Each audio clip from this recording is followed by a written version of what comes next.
Welcome to part 3 of our series looking at Ruth.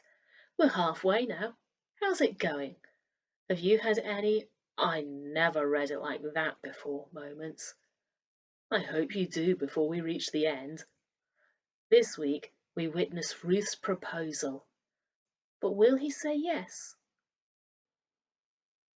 Ruth, chapter 3, the Message translation. One day her mother-in-law, Naomi, said to Ruth, "My dear daughter, isn't it about time I arranged a good home for you so you can have a happy life? And isn't Boaz our close relative, the one with whose young women you've been working?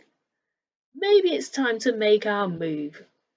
Tonight is the night of Boaz's barley harvest at the threshing floor. Take a bath, put on some perfume, get all dressed up, and go to the threshing floor. But don't let him know you're there until the party is well underway, and he's had plenty of food and drink.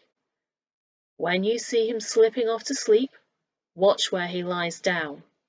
Then go there, lie at his feet to let him know you're available to him for marriage. Then wait and see what he says. He'll tell you what to do."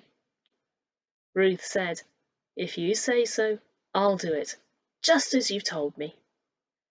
She went down to the threshing floor and put her mother-in-law's plan into action. Boaz had a good time eating and drinking his fill. He felt great.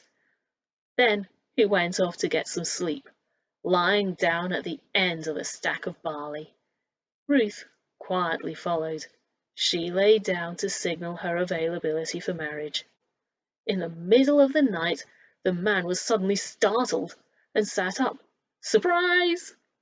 This woman asleep at his feet!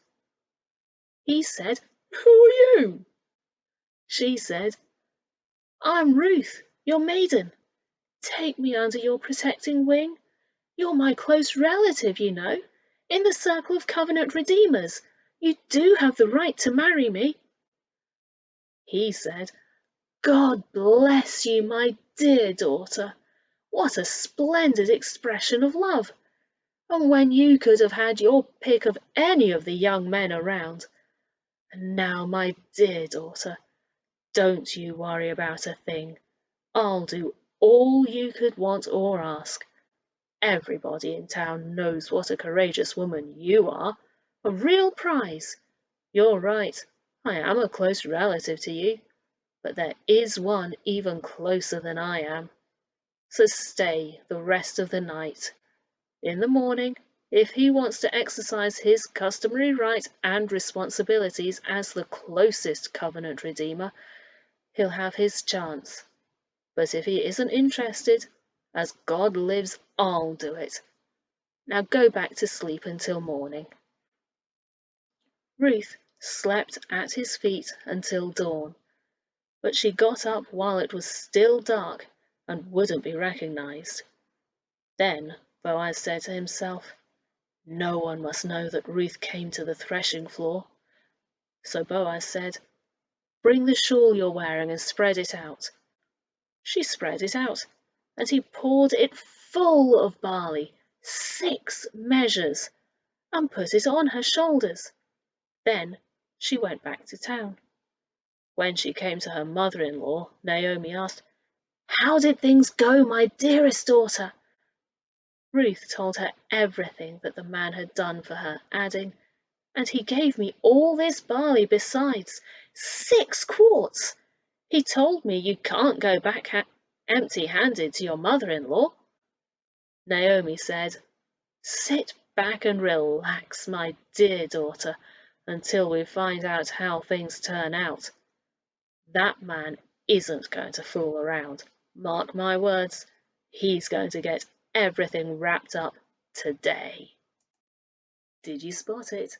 How Ruth didn't wait for Boaz to propose, and instead proposed to him at her first opportunity.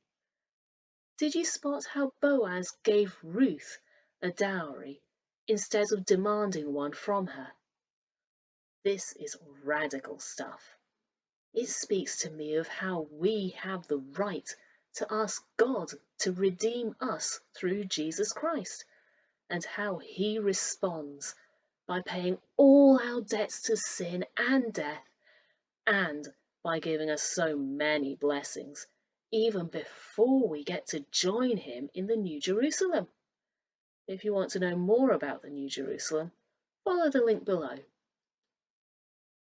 Did you notice how Ruth's devotion and hard work had changed the hearts of the town, so that she was not a despised foreigner anymore, but a welcome lady of noble character? I've heard it said that when King Solomon wrote Proverbs 31, he was thinking about his great-great-grandmother, Ruth. Let me know what you think in the comments below. Please also spread the blessings by liking, subscribing, and sharing on social media. See you next time.